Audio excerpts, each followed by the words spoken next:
Oh, all right. We had such a great time in the park last Saturday night, and then VBS, 450 kids here. If you served in those events, man, thank you so much.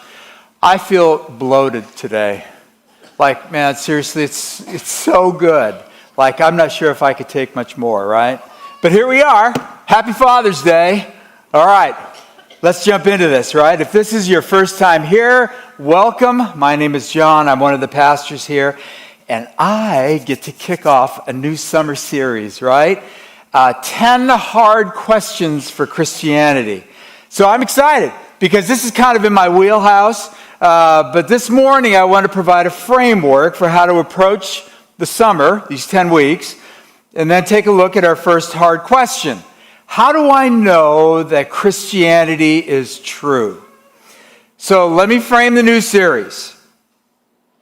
The Christian faith is anchored in understanding that leads to conviction or a firmly held belief that ends in commitment. All three must be present for real faith. So understanding, conviction, commitment. Now, this isn't how many people think of Christianity today because it's commonly portrayed as people who don't think. Because we understand, as I said, that faith begins with understanding or thinking or reasoning. But many people think that Christians are just gullible or naive people who just believe. Now, some of this gets reinforced by the advice that Christians are given when they have doubts or questions, right? Don't ask questions, don't doubt, just believe. But the Christian faith is a thinking faith. Just like there are virtues in moral character, the ancient Christians said that there were intellectual virtues, such as humility of mind. So if you're interested, the technical term is epistemic humility, right? Or a healthy curiosity, being intellectually fair. Those are virtues of the mind. But the opposite were vices of the mind, habits like being intellectually hasty, one-sided, lazy, arrogant, opinionated, distracted, or unhealthily curious. Now, I know that some Christians are fond of saying secular people, those people that don't believe in Christianity, those people, secular people out there, they're irrational because they completely ignore the evidence for Christianity. Now, I have to say, I don't think that's true. Honestly, it's not true. And it's not a fair representation for exactly the same reason when a secular person says of Christians, it's just an emotional crutch. That's why they believe. Implying that Christians only believe because they have some emotional need. Of course, there are some belligerent atheists who are biased and don't have good arguments. Just as there are some Christians who don't really think about their faith. I don't think to just sort of put people in big categories like that is a really fair representation. So in the next 10 weeks, the teaching team would like to approach some hard questions asked about Christianity or that Christians ask. Our faith has emotional, moral, and practical resources. But it's not less than being thoughtful. And so I promise we're going to keep it at an accessible level. We're going to put things on the bottom shelf or middle shelf, right? So that people can understand it. There's great benefit by everybody. Okay, let's read the passage today. Acts 17, verses 16 through 34. Paul stood in the middle of the Areopagus and said, "People of Athens, I see that you are extremely religious in every respect. For as I was passing through and observing the objects of your worship, I even found an altar on which was described to an unknown God. Therefore, what you worship in ignorance, this I proclaim to you. The God who made the world and everything in it, he is the Lord of heaven and earth. He does not live in shrines made by hands. Neither is he served by human hands as though he needed anything, since he himself gives everyone life and breath and all things. From one man he has made every nationality to live over the whole earth and has determined their appointed times and the boundaries of where they live. He did this so that they might seek God, and perhaps they might reach out to him and find him, though he's not far from each of us. For in him we live and move and have our being, as even some of your own poets have said. For we are also his offspring. Since we are God's offspring, then we shouldn't think that the divine nature is like gold or silver or stone, an image fashioned by human art and imagination. Therefore, having overlooked the times of ignorance, God now commands all people everywhere to repent, because he has set the day when he is going to judge the world in righteousness by the man he has appointed. He has provided proof of this to everyone by raising him from the dead. When they heard about the resurrection of the dead, some began to ridicule him, but others said, we'd like to hear more. We'd like to hear from you again about this. So Paul left their presence. However, some people joined him and believed, including Dionysius, the Areopagite, the woman named Damaris, and others with them. I'm going to provide just an overview of Paul's argument today, but in the fall, we're going to circle back around to it because we're going to go through the book of Acts. Now, today there seems to be a very deep skepticism as to whether Christianity is true. And it's expressed in this popular attitude of, well, that's true for you, but not for me. In other words, this skepticism keeps the Christian faith as one truth among many truths. Just so we're clear, the culture that Christianity grew up in was just as skeptical and hostile as it is today. And yet, the case for Christianity was made so strongly by followers of Jesus that in a short time it swept across the Roman Empire, changing the very fabric of culture. People who heard the gospel in the first century did not relegate it to some sort of personal truth. They understood it as either true or false.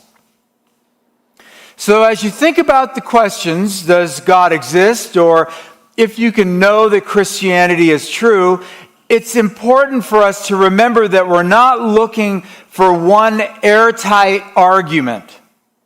Rather, in light of all of the evidence, we should ask what theory has the best power to explain.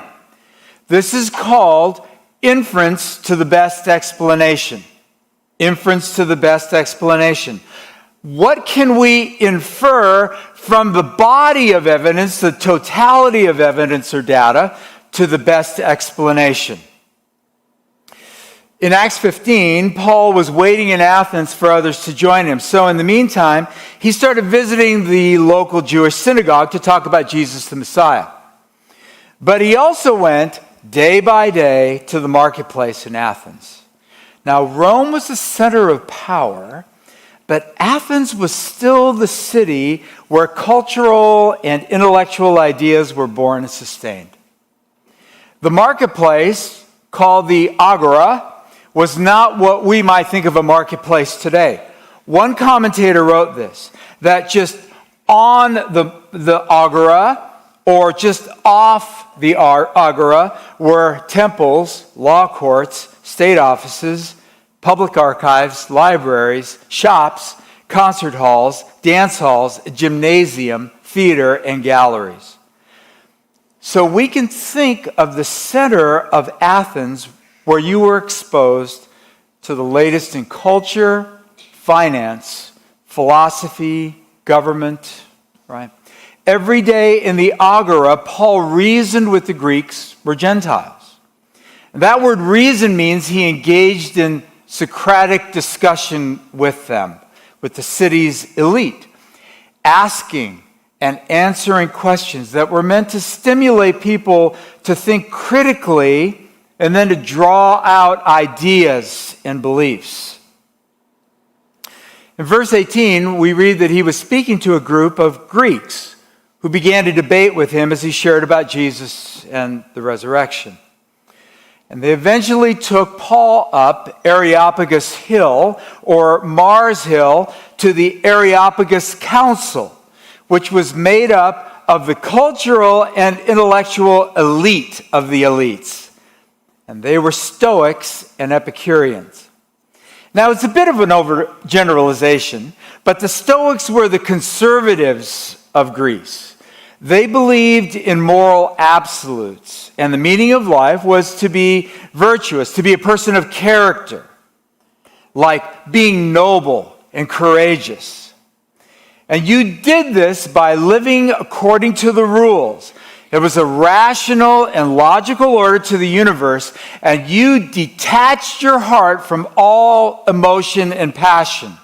This helped you rein in these passions. This is what it meant to be strong.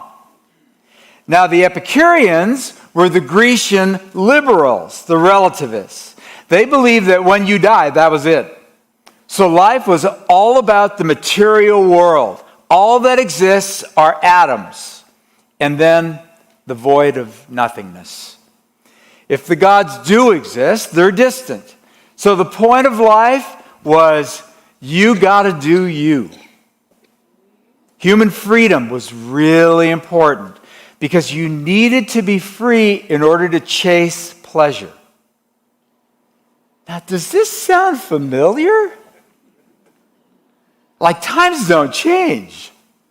Conservatives just follow the rules, don't look at your heart. Liberals, what rules?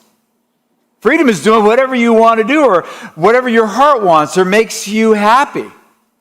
It's fascinating. Paul starts his argument by commending them, noticing that the religious impulse from all the gods that they were worshiping. But then he says, I've noticed one statue that's dedicated to an unknown God. You reverence what you don't know. Now, maybe the statue was erected because the Greeks wanted to make sure that they had all their bases covered in the gods, right? But what Paul says is fascinating. It's so interesting. It's something like, you know this God you say you don't know. Kind of like saying, you know, that God you deny with your words, you actually know him deep inside because you smuggle him into your everyday life. It's exactly what we sang in worship today. In my heart was a melody that was not taught. This God that you deny, you know him deep inside. And that is the condition of ancient and modern people. So Paul has 2 points. First is this. This God that Paul is speaking of is big. Paul describes this unknown, known God in verse 24. This God that I'm speaking of is not like your Greek gods. I've done enough research to know creation stories to know that the Greek creation story was filled with gods consumed with sex, warring, castration, and devouring their young. Paul gives them one huge God in contrast to the gods of their culture who were capricious, or they were unpredictable, hard to please. They were egocentric, constantly feuding with each other. They were angry. You didn't adore them for their beauty, but you had to worship and pacify them because they were unpredictable. By contrast, the God of the Hebrew Scriptures, who created everything, is not dependent on anything. In other words, he's self-sufficient and sovereign over all of the affairs of life.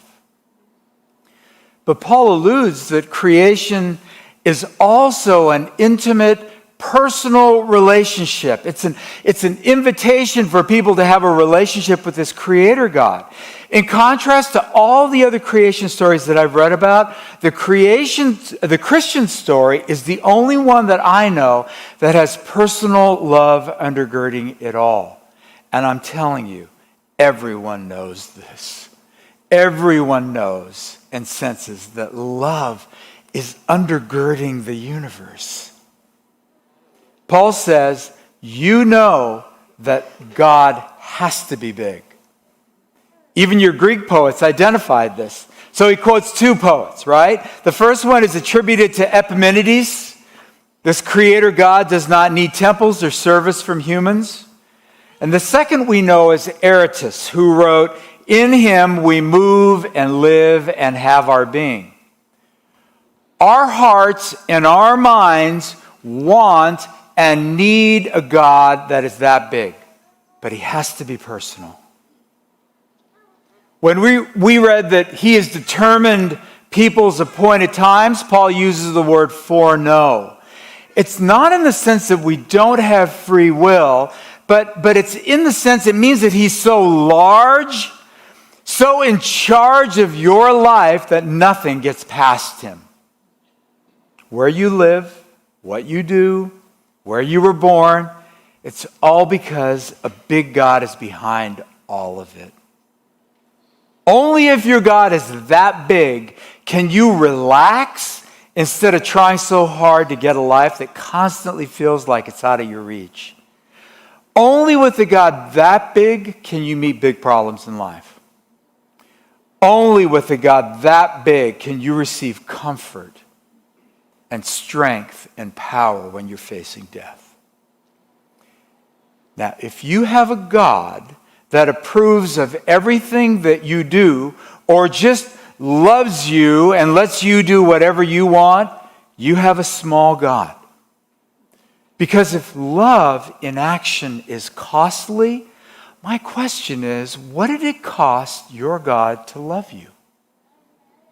If love is costly in action, to love properly, the real meaning of love is that it costs us something. If your God just loves you for whatever you want to do, that's a small God. What did it cost your God to love you? That God is simply a projection of you, and when you love him or it, you're really loving yourself. But a big God, that's comforting, but at the same time, the implications are disturbing. Because it forces you and I to realize how little control we have over our life. So you want a big God. But here's the second point. Paul says you're a contradiction. Paul says, I'm not going to prove this God to you that I'm speaking about to you, but I'm going to show you that to some degree, you already know in your heart that this God exists. So C.S. Lewis wrote this: creatures are born with desires unless satisfaction for those desires exists. A baby feels hunger. Well, there's such a thing as food. A duckling wants to swim. Well, there's such a thing as water. Men feel sexual desire. Well, there's such a thing as sex. If I find in myself a desire which no experience in the world can satisfy, the most probable explanation is that I was made for another world. If none of my earthly pleasures satisfy it, that does not prove that the universe is a fraud. Probably earthly pleasures were never meant to satisfy it, but only to arouse it, to stir it, to suggest the real thing. In Ecclesiastes 3:11, we read exactly this, that God has put a sense of the eternal in the heart of every person. Paul speaks of this God calling people to repent or to have a change of mind that leads to action, because this God is the source of moral absolutes. Paul's point is that the universe is infused with moral obligation. Now, you might deny this with your mouth, but you contradict this constantly by smuggling it into your everyday life. Let me give you an example from the academic world. A cultural anthropologist wrote an article some years back in the Chronicle of Higher Education titled Cultural Relativism and Universal Human Rights. Cultural Relativism and Universal Human Rights. She explained that the tension she felt between her cultural anthropologist's understanding of morals and the claims of human rights. Cultural anthropology as a discipline is dominated by the idea of cultural relativism, which holds that no culture is better than another morally, so that no moral code in one culture can be criticized by another culture. She explained that as an expert in the culture of Sudan, she studied their practices that people in the West found absolutely revolting, shocking, as in the practice of female circumcision. This is an accepted practice in Sudan of partial or total removal of genitalia in young girls. This practice is rooted in gender equality, sexual purity, modesty, and it's seen as a badge of cultural honor in Sudan. Well, this cultural anthropologist is trapped, right? She feels trapped. Like I'm going to suggest that and I was being very specific here, right? When I explained what the practice is, all of you thought, oh no, right? That's horrible. So as a cultural anthropologist, she felt trapped because if there is no supernatural, that all we have is just the natural world, then there's no God as a moral lawgiver. So every cultural moral is right and can't be criticized as wrong. Yet, this indignation she felt inside was real because it is a horrific practice. It's appalling. But according to her discipline, there was no room for her to judge because it would just be understood as some sort of Western colonialism. But she oddly concluded in the article that that there was a moral agenda larger than herself, larger than any culture, larger than any rules of her discipline. Here's what she wrote. What authority do we Westerners have to impose cultural rights on the rest of humanity? But this culturally relativistic argument is used by repressive governments to deflect international criticism of their abuse of their citizens, and so therefore it must be rejected. Okay, she doesn't want to believe in the implications of a higher moral law, so she just concludes that those higher moral laws just exist. But a moral standard larger than any culture that sits in judgment of all cultures, even our Western culture, where does that moral standard come from? Now listen, it doesn't take too much. I can do this in 10 seconds. I have zero moral obligation to this phone, right? The only moral obligation that I have is to another person. Moral obligations are the things between people. Now, if there's a higher moral obligation, what kind of person does that come from? Think about that. If everything about us is the result of evolution with no God, then life is just a random process, and it's simply the survival of the fittest, selecting out the strong at the cost of the weak. If atheism and Darwinianism are right, then as the philosopher Bertrand Russell has said, we are just an accidental collocation or a collection of molecules with no real meaning or purpose.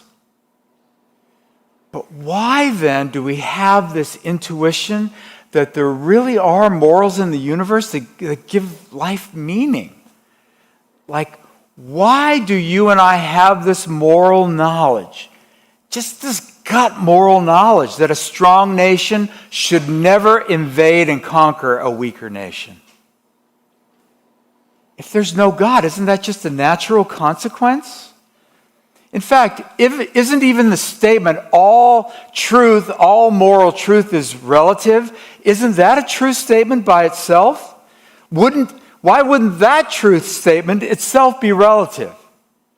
So here's the point. John Gray is an atheist and wrote a book, 7 Types of Atheism. I appreciate this. He's at least honest in his writing. With few exceptions, contemporary atheists are earnest and militant liberals. You can be rid of God only if you do away with all innate moral meaning. And so here are just 5 questions that I'm going to give to you that's adapted from Tim Keller. Okay, 5 questions that everybody has to ask themselves in terms of these beliefs that we have. First, are your beliefs internally consistent with one another? Do they cohere together? Do they fit together? Right? So like, for instance, you can't say, I believe in evolution, right? And then have a moral belief that like, no, I should treat somebody properly because that's a moral obligation for everyone. The two don't fit. Secondly, does your human existence or experience fit your beliefs? Are you able to live them out consistently? Like, a person can say the truth is relative, but I'm serious, man. You go. Consistently live that out. Third, do you first deny something, but then show that you actually believe it? Okay? Fourth, can you accept the logical conclusions of your belief? And if not, why? That's getting at these underneath beliefs, right? Fifth, how convoluted does your explanation get? So this is a rule in philosophy, okay? It's called Occam's razor. And Occam's razor always says this, is that for the majority of time, the most simple explanation is the right one. The correct one. So if you, in your explanation of like the world and life or whatever, it gets really convoluted and like, it starts to make no sense. It's like, you should probably just get another belief. Right? Okay. Now, Paul offers a very strong evidence for the truth of Christianity now.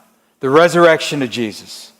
The CSB translation uses the word proof, meaning to place something in front in order to compare or present as evidence. So we should see the resurrection of Jesus Christ as compelling evidence presented before us to render a verdict on our part. So the truth of Christianity is not so much a perfect argument, it's a perfect person. That is what we're getting at, right? It's Jesus. Here's why the resurrection is so important.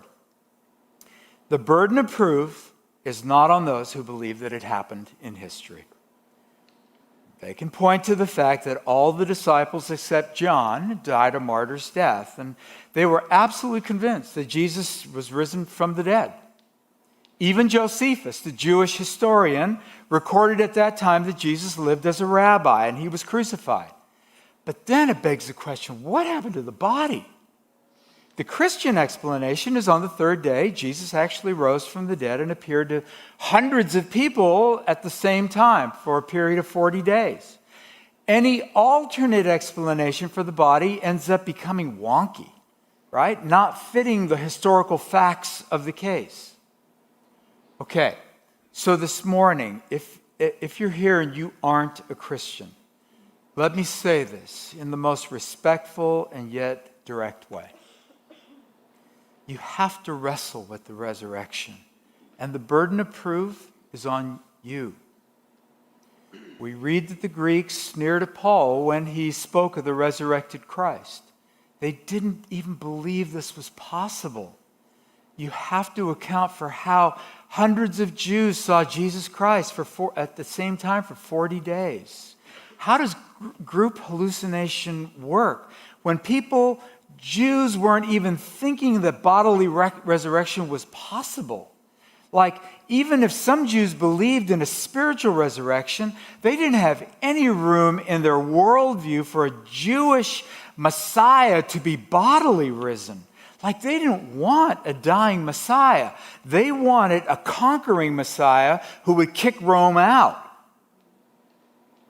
Now, you can say that you don't believe that Jesus rose from the dead, but now you have to offer another account for how it happened that's more plausible, believable than the Bible's account.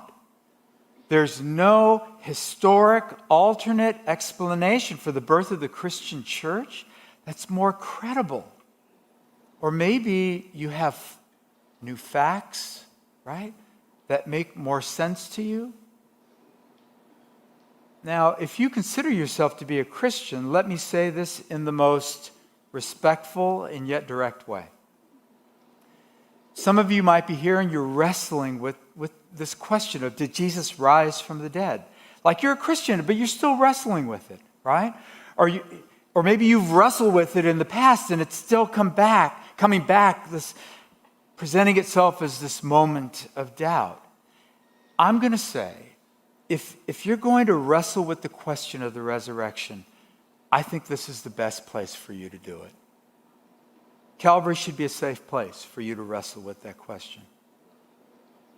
But some of you who are here and you're Christian, you live as if the resurrection were just some bare fact in history, and now life is all about you and your hard work and your accomplishments and your opinion. If Christ is alive, it changes everything. Everything. It should turn us into a dynamic community sent out into the world with an entirely different mindset and power than before. And it should be an entirely different mindset and power than how Christians are often portrayed publicly. Now, a person can say, well, I don't believe that it happened, or that's just some people's truth. Just understand, that's a bigger leap of faith than the Christian who says, I just think he rose from the dead. No evidence, and you still believe that he didn't rise from the dead. Philosopher Michael Poliani points to tacit or background beliefs that you are largely unaware of, but they operate underneath. Could it be that underneath you don't want a big God because that means that you lose control over your life? Or you don't want a God who is a moral lawgiver because that means now you're accountable to him. So listen to two quotes from two honest atheists. First is from Aldous Huxley. Most ignorance is vincible. It's able to be defeated. Most ignorance is vincible ignorance. We know because we don't want to know. We don't know because we don't want to know. Those of us who detect no meaning in the world generally do so because for one reason or another, it suits them. For myself and for most of my contemporaries, the philosophy of meaninglessness was essentially an instrument of liberation. We desired liberation from a certain system of morality because it interfered with our sexual freedom. And this is from Tom Nagel.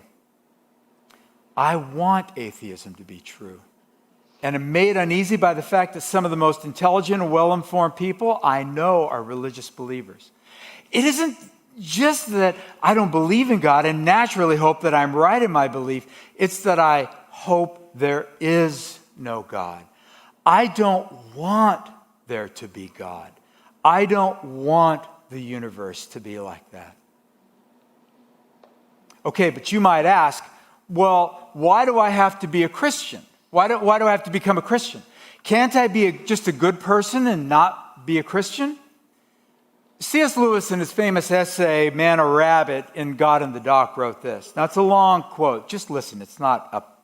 Okay? Listen to Lewis. The question before each of us is not, can someone lead a good life without Christianity? The question is, can I?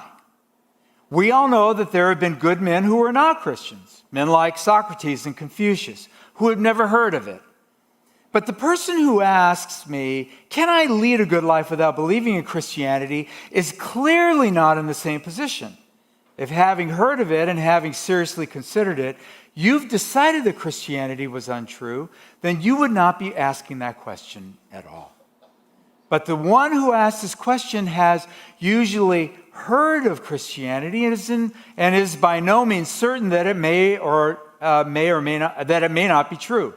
He's really saying, Do I have to bother with it? Do I really have to submit to it? Might I just evade the issue? Can't I just get on being good? Isn't that the most important thing? Aren't good intentions enough to keep me safe and blameless without knocking at that dreadful door and making sure that there is or isn't someone inside? A person who speaks this way is shirking or avoiding or refusing to see something. He's deliberately trying not to know whether Christianity is true or false because he foresees endless trouble if it should turn out to be true. He's like the man who deliberately forgets to look at the notice board because if he did, he might find that his name down for some unpleasant duty. He's like the man who won't look at his bank account for he's afraid of what he might find there. He's like the man who will never go to the doctor when he feels a mysterious pain because he's afraid of what the doctor might tell him. The person who remains an unbeliever for such reason is not in a state of honest error. You're in a state of dishonest error, and that dishonesty will spread through all your thoughts and actions. A certain shiftiness, a vague worry in the background. To evade the Son of Man, to look the other way, to pretend that you haven't noticed, to become suddenly absorbed in something on the other side of the street, to leave the receiver off the telephone hook because it might be he who is ringing up, to leave unopened certain letters in a strange handwriting because it might be from him. That's a different matter. You may not be certain yet whether you ought to be a Christian, but you do know you ought not to be an ostrich hiding its head in the sand. Here's Lewis's point. You want to be good apart from Christianity? Yes, of course. You may do good things and not be a Christian if you've never heard. But you have heard. Who thinks that ignoring evidence is descriptive of a person who's good? That's the mark of, not of a good person, but of a foolish or selfish person who wants to try to remain ignorant. And that dishonesty, Lewis says, will spread through your entire life. It will rot your soul. So the final argument that might be, or question that might be asked would be this. Doesn't the truth of Christianity make Christians insufferable? Isn't it the case that those who have the truth wield it like a weapon on others? Won't truth end up with one group oppressing another? Yes. In history, Christians have used the truth of Christianity in exactly those ways. And we should really be smart enough and wise enough to learn from former times. However, I would say this. I would think that if people have the truth of the gospel of Jesus Christ, that would not create aggressive, defensive, power-hungry people. It would create exactly the opposite. The most humbly bold people you've ever met. Humble because they know what Jesus has done on the cross and his resurrection has leveled the playing field. You and I are in the same position. We all need grace. It creates boldness, though, because we know how much he loves us and others. Here's how you know that the gospel has sunk into a person or not. They know the truth that they are a loved sinner, and they treat others in the same way that Jesus treats them. If a person was truly gospel humble, we would remember our interaction with them and how much they seemed to be interested in us, not telling us what they knew or how they were right. There would be a confidence without a hint of self-importance or pushiness. There's a desire, right, to dialogue about what the old Christians called the transcendentals. What's good, what's true, what's beautiful. What's really good, what in reality is true, what's actually beautiful. Because with Jesus, we have actually met the one who is truth embodied.